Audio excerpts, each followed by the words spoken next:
Hey everyone, so by now you should know that I don't do your average everyday makeup looks. I love my colourful makeup looks and I can draw inspiration from absolutely anything, and today is no exception. So I've actually been inspired by post-its, so if you want to see a bit more about this look and find out how to do it, then just keep watching. So before you start out with your eyeshadows, I can't stress enough how important it is to use a primer.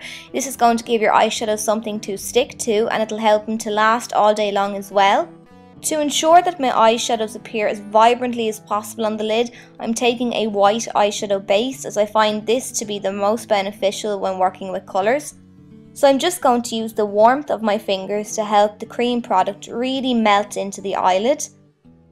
Now that we've prepped the eye, we're going to move on to shadows. So I'm taking my sleek acid palette and I'm starting off by taking a white eyeshadow, and I'm going to use this to highlight my brow bone. So I'm using a small brush and applying it under the arch of my brow first, and then I'm blending it towards the start and end of my brow. The first lid colour I'm taking is this luminous yellow eyeshadow, and I'm just using a pencil brush to give me that really precise application around the tear duct of my eye and just a little bit on the inner corner. Next, I'm just taking a green eyeshadow and I'm packing this on the lid right next to the yellow, so it doesn't really matter if it's not as highly pigmented as you want yet. We're just going to work on placing down our eyeshadows first. To fill in the remaining lid space, I'm taking this pink shade, and you really want to ensure to tap off the excess eyeshadow, so I'm using patting motions to apply it to the outer portion of my eyelid.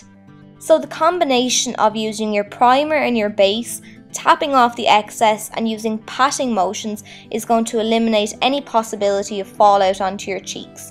So now I'm just sweeping the colour lightly into my crease.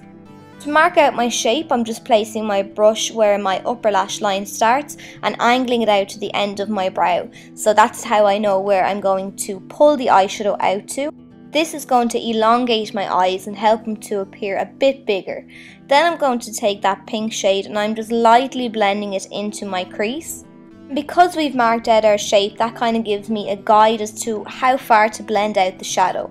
So I'm just taking a mix of these two purpley pink shades and I'm applying this in the deepest part of my crease.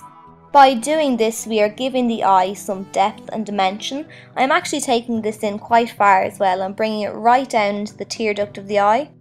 You want to make sure that everything is nicely blended and everything fades into one another. So I'm just taking a fluffy blending brush to buff out those edges. So now I'm just taking a bit of black eyeshadow on a small brush to give me a precise application into the crease.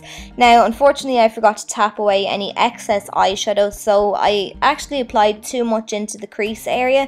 If this happens, don't worry, it just will take you a little extra time to blend it out.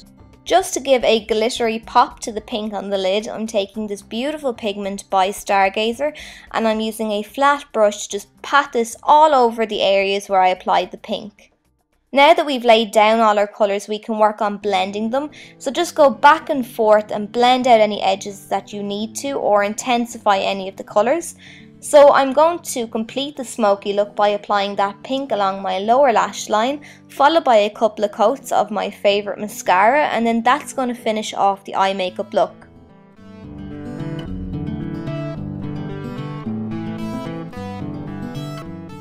Moving on to the face, I've already did my foundation and contour routine, which I'll leave a link to below, and I'm just taking a highlighter now by Mali and I'm applying this to the high points of my face to give me a healthy glow.